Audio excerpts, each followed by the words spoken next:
So after this first part, we can move to our second part, which is called the Wondrous World of Bibliometric Indicators. And for this part, we try some new format. First, we want to have 3 experts giving us the state of the art in the field. Each of them have 5 minutes to get across the key messages. And afterwards, we have a panel with representatives from science, from research management and information industry to discuss the pros and cons of these indicators. So let's just start with our first presenter.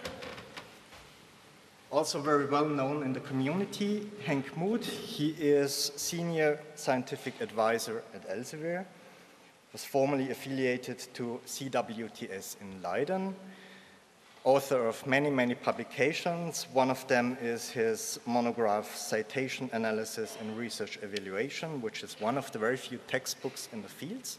And of course, it's also to mention that he won the De Soller Prize Award in 1999. And I ask Henk to come up and give his presentation.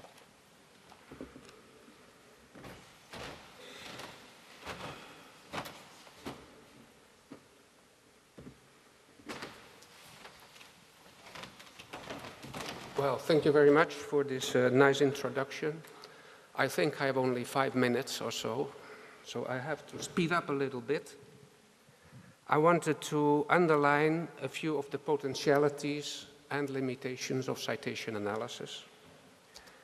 I would like to start with a statement about peer review. We know that in the citation analysis we carry out, that all happens within a peer-reviewed environment. And there's a lot of discussion about the value of peer review. I think there are also a lot of misunderstandings, actually, about what peer review actually is and what it should do.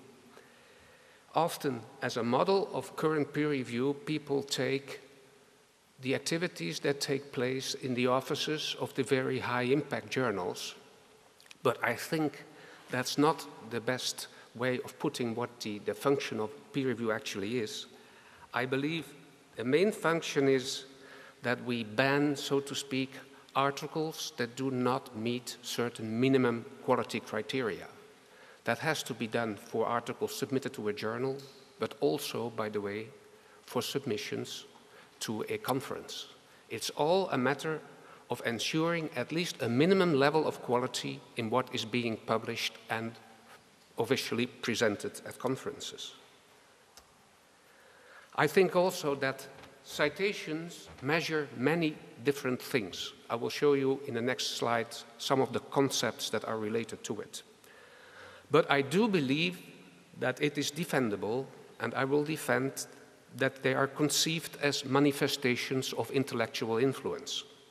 Although I must immediately add that the nature of the influence of an article may vary from one article to another. This is a very short list of some of the authors who have been writing about what citations measure. Of course, I cannot discuss the details.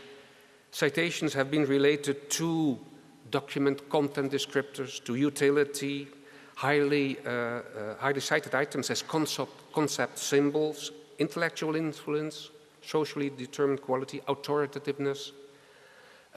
Quite a few statements, by the way, by winners of the De Soller Prize Award. And in fact, also Blaise Cronin, he is a contributor to the discussion about what citations measure, but he's not on this list. It's also a misunderstanding that in order to be used as a measure of influence, an article should reflect all the influences that have been influencing it. That's, of course, nonsense. The number of references in a reference list is quite limited, so it's not the case that it gives a full account of all influences. And here, the idea of analyzing large data sets comes into the picture, because the idea is that if you analyze large data samples, then random errors and individual vagaries, to some extent at least, carry out. I believe that the term individual vagaries is, by the way, introduced by Howard White, another De Soller Prize winner, by the way. So the use of large data set may cancel out random errors, but it certainly does not cancel out systematic ones. So in very short, citation analysis then requires more or less a permanent quest for biases. And it needs to include expert knowledge about the units of assessment. I want to show you now in 2 examples what kind of biases may be involved in citation analysis. And then I will finish with making 2 statements, one about usage metrics and one about Altmetrics. And that's just as an introduction to the presentations that will come afterwards. First, I want to show you something about the biases that relate to journal impact factors. Here I have a graph that I actually copied from a paper published in a particular journal by an editor in an editorial. And the statement he made was, my journal is performing very well. Look at the increase of the impact factor over the years of this journal. But if you analyze this in more detail, then there are 2 things that are very prominently there. First of all, a part of the increase can be explained by the so-called free citations. Free citations are citations to documents that are not defined as citable. That can be discussion papers, even letters, or other types of articles. In this particular case, you can see that the journal published quite a few letters and other non-citable materials. But another substantial part of the increase was explained by the so-called editorial self-citations. And these are citations made in an editorial by the editor himself to papers published in the journal in previous years. You will not be surprised that most of the citations are to 1- and 2-year-old articles. These are exactly the 2 years that are involved in the journal impact factor. Now, I cannot make any statement about the motives of this editor. He may not even be aware of what he was doing or what the effect was of what he's doing, but it illustrates at least the sensitivity of these measures, and it illustrates that they are potentially manipulable, or they can be used for engineering purposes. I must warn you, those who, especially those involved in publishing, who now might get ideas, many of these practices can be detected by bibliometricians, and we actually do that. So be aware of that. So that's one thing. A second thing, I have to be very quickly now. I can't explain the details. I want to show you something of the biases in peer review, because peer review can be biased too. And we once did an analysis in which we determined the probability of being granted as a function of the relationship between the applicant and the committee reviewing the proposal. And what you can see is, in this graph, I can't discuss the details because I don't have much time anymore. You can see that the closer the relationship between the applicant and the peer review committee, the higher the probability of being granted. Well, lots of discussion about this. It probably illustrates at least that in order to be successful, you must know very well the rules of the game in the peer review system. And that's something to take into account as well. Last but not least, I wanted to underline, as regards downloads and citations, that on the one hand, probably they relate to different phases in the process of information processing. So short-term downloads especially reflect browsing probably through newly published journal issues, and citations are more the result of some kind of a reflection upon what has been read and what has been studied. But I really do believe, and that's my semi-last comment, that a comparison of downloads and citations can give us more insight, both in citations and in downloads. I won't say much about downloads now. Juan is going to do that. I analyzed, jointly with my colleague Gali Halevi, by the way, one particular journal, that's the Journal of Informetrics. And you see here the papers published in one particular year. You see the citation counts and you see the download counts. There's not a high correlation between the two. And actually, if you look at the content of the papers, then you can see that at the left-hand side, in the red ellipse, you have a series of very technical papers of people who know each other very well, by the way. It's all about G and A and SNP and so on. Downloads are moderate.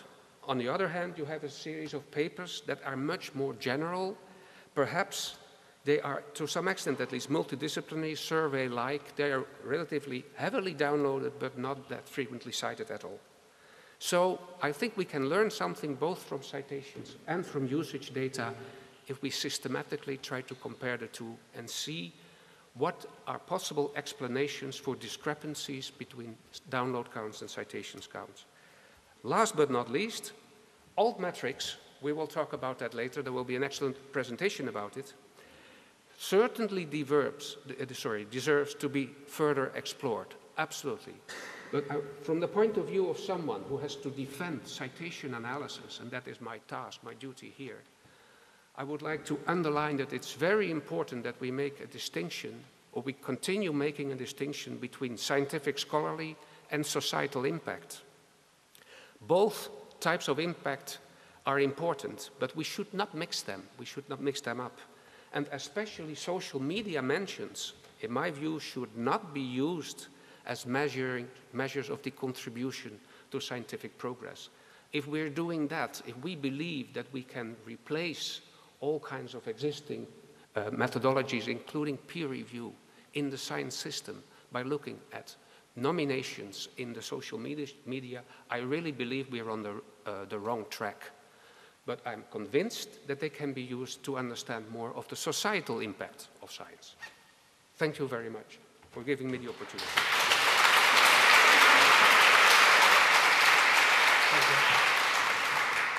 Thank you, Henk. Our next speaker is my colleague, Gorraiz. He is heading our Bibliometrics department at the University of Vienna, and he's going to talk about usage metrics. So I will try to be very short. Let us begin with a short background.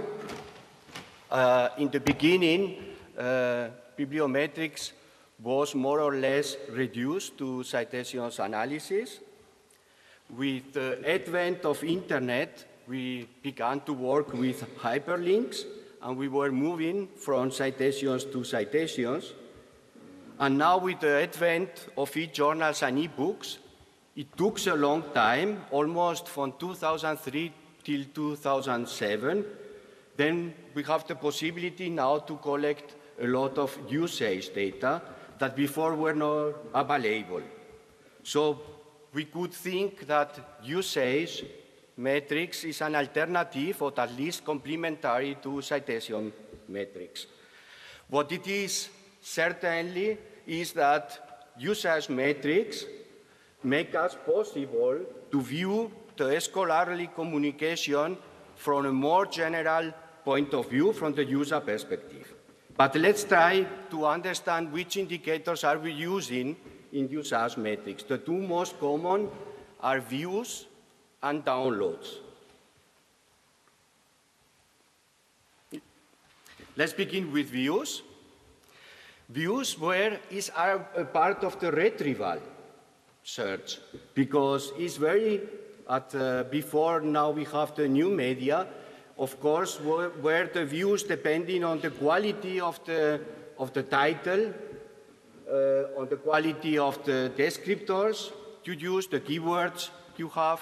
It was also depending on the journal where you were publishing. On the topic, if it was a very hot topic. So we are measuring with views the visibility, I will suggest. Today, of course, there are other possibilities to increase the visibility, and not only these ones. We will speak about, there are emails lists, there are Twitter, there are research blogs, there are many possibilities to increase the visibility of your publications. If we move a little bit, if you have already seen the publication, then you can decide if you want to download it or not. So download is a little bit a higher level, because there is an intention to read it. Perhaps you are not reading it, but you have the intention. You think perhaps it's something interesting inside, and you want to assimilate this knowledge. Okay, so normally we use downloads more for usage, but these are all terms that we should rediscuss. And the third level will be citations. About citations, I don't need to talk anymore because Henk and Blaise were already talking about. And normally, citations are a measure for impact. Okay, is it obvious? The more visibility, then the higher is the chance to be cited. So correlations are expected between visibility, between usage, and between impact. But exactly the interesting for me is when the correlations, when there is no correlation, what happened then? For example, let's see that we have a publication that was not cited, but has a lot of downloads. What does it mean? It is really true that this publication has no impact on the scientific community, but which impact are we measuring? Then I will try to see where we can measure the impact. And if we are considering the scientific community, it is not an homogeneous group. We know already it is a part of the triple helix, academia, government, and industry, but it's not all of them. And if we focus inside the scientific community, there is the group of publish or perish, the people publishing. But there are other groups very important in the scientific community, not publishing, just learning and teaching, and other groups. And even more important is the older society. The big problem we have is that each discipline has another target group. For example, natural sciences. In natural science will be also industry, very important. But if we are thinking about arts and humanities, then it's the society, the target group. So we must reconsider also what we understand under impact. Let me now to focus only on downloads. What are the pros and cons of downloads? Let's begin with the positive things. I said already, they are used as proxy for usage. They can be measured directly and very quick, and this is a very important thing. They can be accessed without delay. Citations have a long delay, and in some fields, you need years to wait to say something. But downloads, we have made last measures, and the biggest number of downloads is always in the publications year and the year after. So there are so many analyses confirming that downloads sometimes are very good predictors for citations and can tell us which articles will be very high cited or not. And also very interesting is that they are sometimes they are more relevant than citations for less publication-intensive fields, and I already said for teaching and societal impact. What are now the cons? There is a lack of globally available usage data. There are some differences, for example, now is with an open access journals. They are delivering this data automatically, and traditional editorials thinking that these data are very sensitive and you cannot have them always. And the second point is the manipulation. Most people think that downloads can be manipulated easier than citations. Today, there are a lot of possibility to control downloads, from which URLs are coming, from which countries, and to see how is really the distribution. Just to finish, I will address a question for the panel. When I'm talking always about downloads, almost all the people are always saying, yeah, many publications are downloaded, but they will never read. It is true, but on the other hand, many publications are cited, and sometimes even incorrectly, and they were never read. Okay, thanks.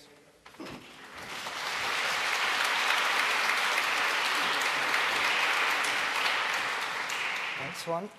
Our last speaker is Victor Henning. And while he is going to install his own laptop here, I'll shortly introduce him. So Victor is co-founder and CEO of Mendeley, and also vice president strategy at Elsevier. So as often when a platform is very successful, an application is very successful, it's getting acquired by bigger industry, in this case by Elsevier. So Mendeley was launched in 2009, grew into a global research collaboration, data and application platform, was finally acquired by Elsevier in 2013. And Victor is now going to present something on Altmetrics. That's right. So first let me permit to actually use this opportunity to take a photo, because the view from up here is quite magnificent. So if you could all smile.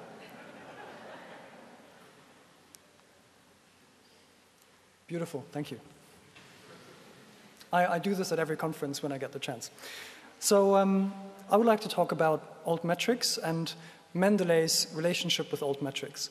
I actually stumbled into this field quite accidentally. I'm not an information scientist by training. I did my PhD in consumer research and social psychology, but then went on to start Mendeley, and that's why I ended up here. But first, the question, why Altmetrics? And from my somewhat outsider, somewhat insider perspective, I think there are three main reasons. The first I would call depth. I think for each individual article, Altmetrics permit us to capture additional forms of impact. The readership of the article. So we don't have to look at proxies like downloads, but we can actually track whether an article is being read. We can also track influence that's not contained in citation counts, like public policy influence or media impact, which, as Henk pointed out, should not be confused with scholarly impact, but which is important nonetheless. Second, scope.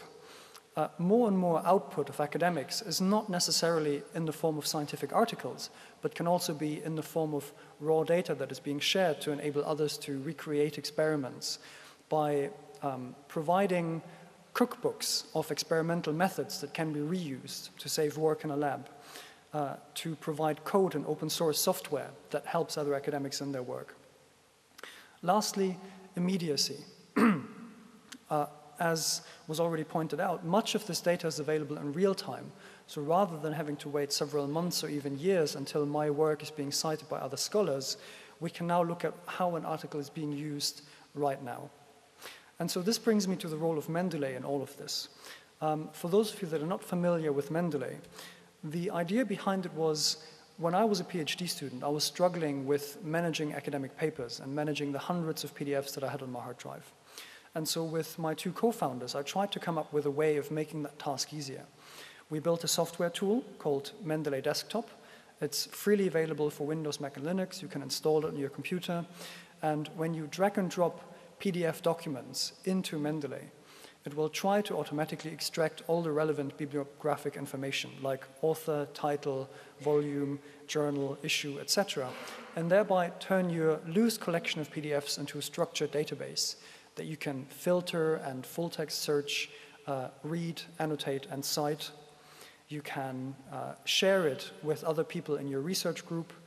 And the key idea behind this is that all the information that passes through Mendeley and our software tools gets anonymously aggregated on our servers, which then permits us to do analysis on top of that data.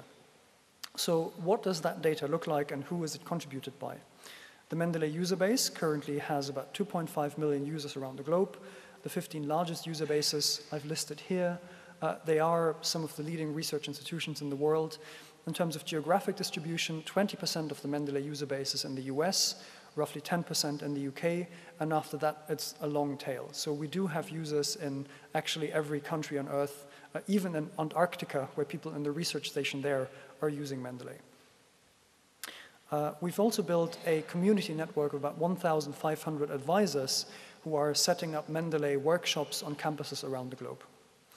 Collectively, these users have uploaded more than 400 million documents, not necessarily just scientific articles, but also other types of documents that they have stored, like reports, theses, or websites that they have stored using the Mendeley Web Clipper. Also, this is not deduplicated. So these are just the raw documents that are being uploaded, and the most popular papers will be uploaded many thousands of times by different people around the globe. If you deduplicate it, we have about 75 million unique documents in our database.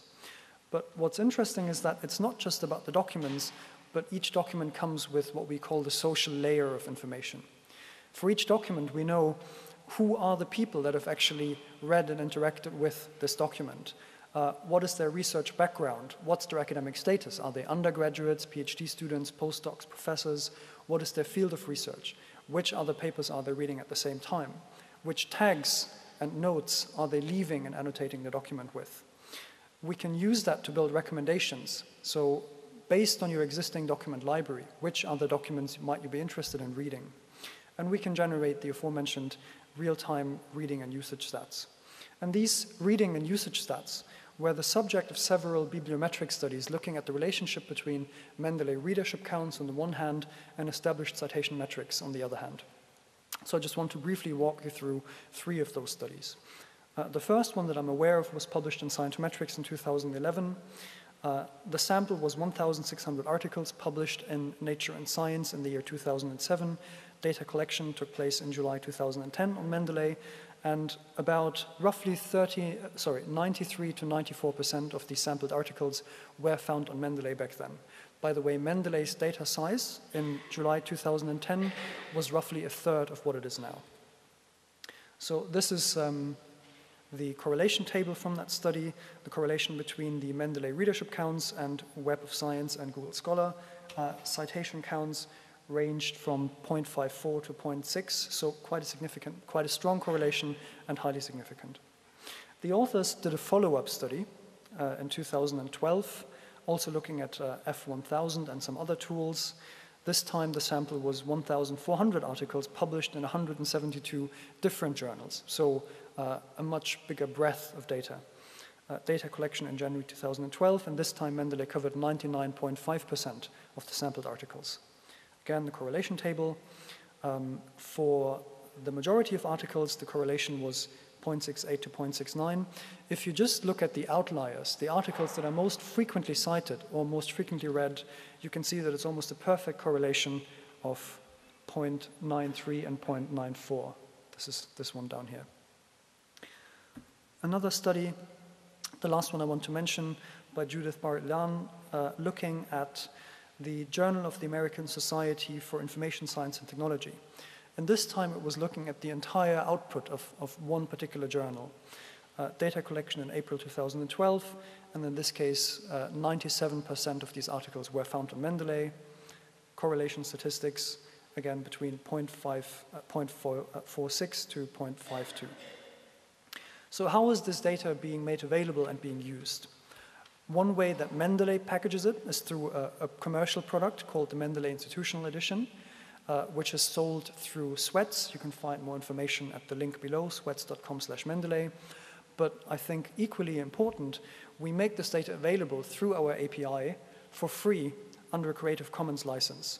So you can register for an API key and access this data for free and reuse it for commercial and non-commercial purposes, as long as you attribute Mendeley as the source. It is being used by the leading Altmetrics tools. One example is Impact Story. One example would be showing the Mendeley readership counts there. The other example, Altmetric.com, which is actually a commercial venture by a subsidiary of Nature and Macmillan Digital Science. Again, Mendeley figures prominently in that readership count. To finish, what we would like to achieve with Mendeley in the long run is to move beyond these binary metrics and capture rich qualitative and semantic metrics. What do I mean by that? Currently, what we're tracking is whether an article is being cited, yes or no, whether it's being read, yes or no, or whether maybe it's been tweeted or shared, yes or no, and how often. But what Mendeley enables us to do is actually capture by whom it is being cited or read, and what is their expertise? Is it undergraduates versus professors? How extensively have they looked at the paper? Have they read it in detail or just skimmed it? which parts and key ideas of the paper are being highlighted or annotated, and are these annotations possibly refuting or supporting what the paper says? And that is what we would like to achieve in the next few years. Thank you.